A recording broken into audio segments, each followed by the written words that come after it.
Deli.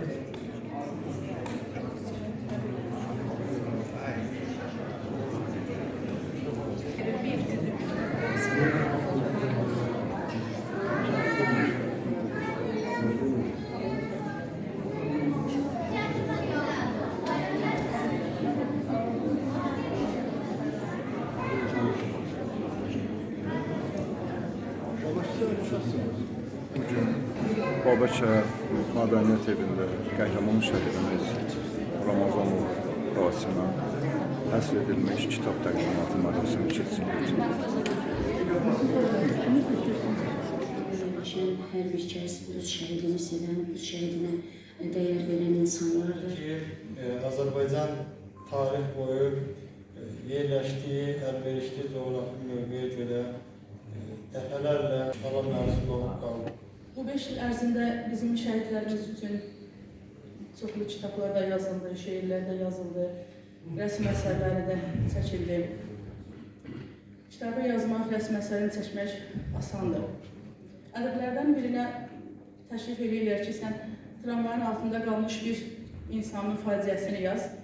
Deyir ki, mən o faciəni yaza bilmədim. Kürsüdən danışmaq, sizlərə təsəlli vermək, sizlərə təskinlik vermək qeyri-mümkündür ki. Rasim bu dua içində, bu səma içində altında şəhid oldu, mənim qollarımda. O an anladım ki, şəhidlik ölümlə yox, əbədiyyətlə yazılan bir addımdır. Rasim sadəcə bir döyüşçü deyildi. O, mərdliyinin, səmimiyyətinin, səssizliyin qəhrəmanlığı simvolüdür. Onun son nəfəsindən süzülən duyğuların, arzuların, vətən sevgisinin səssiz sarayıdır. Rasim Ramazanov və onun timsalında minlərlə oğul bu torpaqlar uğrunda öz canından keçdi. Amma qürur izini, şərəf izini öz ardında qoydular.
Rasim Ramazanov'un son mektubu yalnız bir vida değil, bir ebediyet mektubudur.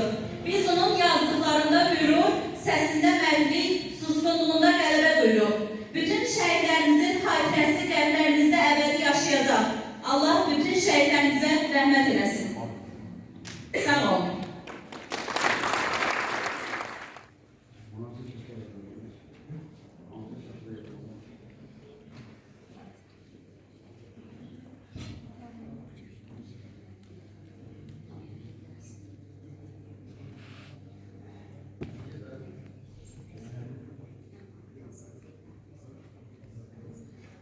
Rasim Ramazanovun kitab təqdimatından sonra Babaç qəsəbəsində yerləşən qəbristanlıqda onun məzarını ziyarət eləməyə gəlmişik. Allah'tan şəhidimizə, cəmi şəhidlərimizə rəhmət diləyirəm. Allah ailələrə bol səbir versin inşallah.